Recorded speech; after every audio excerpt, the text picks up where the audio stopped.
Hello and welcome to the part 3 of this workshop upgrade series. I don't really have a name for this upgrade series, but yeah, I'm making the workshop better to work in, you could say. But yeah, in this video we're gonna fix the freezing problem in the workshop, because right now I don't have any heating sources other than a small heating fan, which doesn't really do much.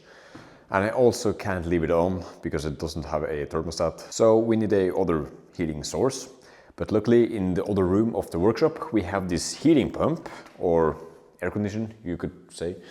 So all we would have to do is move this air condition heating pump in another room, and we can have it turned on all day long, which would solve all of my freezing problems, especially now when the winter is coming in. So the first thing we would have to do is to disconnect the refrigerator lines, which would be these two. Normally you would have to get a technician or air conditioning expert, but in this case we can actually do it by ourselves, because these refrigerator lines have valves in them. We're gonna hear a small hiss of gas coming out, but it should stop right away because the valves in these connections would close really fast. So let's try. I think it would be better to disconnect the connections outside first, so we can pull in some of the gas lines. So it would be better to reach these connections inside. So let's go out.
There we go, that wasn't too bad.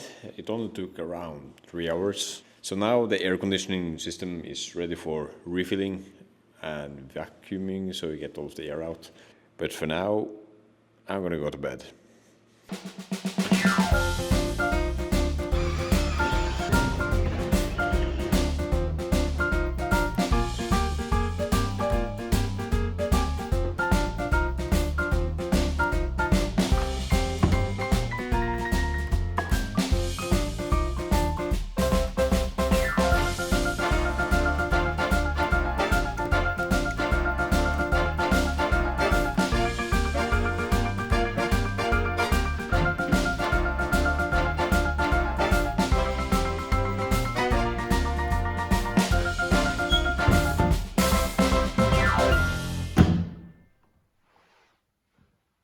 So basically the whole thing with moving the old air condition basically was wasted because yeah, I got a new air condition and I'll tell you why.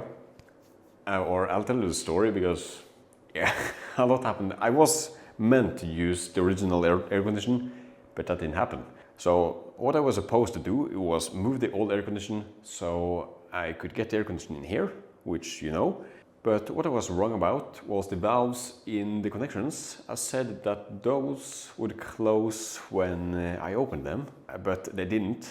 And there might be two reasons why that didn't happen. The first of would probably be because the valve is broken. After all, the air conditioner is well over 11 years, I think, so it's getting really old. So I tried knocking on the valve a few times to see if it stopped, but it didn't. And the second reason why is probably because there aren't any valves in connections, and I was wrong. And I think that was probably much more likely. Luckily, my neighbor, he is an air conditioning technician. He works with this every day, and he said he would help me empty out the air conditioning system for gas, so I can move the lines, and then later he would help me refill the system, which is great. So I continued to move the air condition and I did it. Everything was ready. So when we were about to fill the air conditioner with gas again, the service valve, it snapped right off. And my neighbor, he said it would be really hard to weld a new service valve on the lines. So basically it was broken, the whole air conditioning system. You could probably save the whole air conditioning system, but yeah, it is 11 years old, but he said he could give me an old customer's air conditioner for a cheaper price at his job. But first they had to disassemble a customer at his job. But first he had to find one. So a few days later, and said he found a air conditioner, and the customer that owned that air conditioner originally, he said that it was an error code on that air conditioner, which the error code said that it was high voltages on the grid, which made it stop once. But after that, it ran like normal, like nothing ever happened to it. But surprisingly enough, the insurance company said that they would cover him for a new air conditioner for that fault, which was only an error code for high voltage. So my neighbor, he disassembled that customer's old air conditioner, and that customer got his new air conditioner from the insurance company. And I got his old new air conditioner, which works just fine, nothing wrong with it. And I got a really, really cheap price, really great. So my neighbor, he helped me install the new air conditioner and set it up and make it run like normal. And yeah, we had to take down the old air conditioner. So basically all of that work I did first didn't matter. But I don't care because the new air conditioner I can show you. And here it is, the new air conditioner. This is a much better scenario with getting heat in this workshop because this air conditioner is only 5 years old. It's a Panasonic 2019 model. And yeah, it is much more efficient and it isn't that old. And I got it really cheap. So this is great.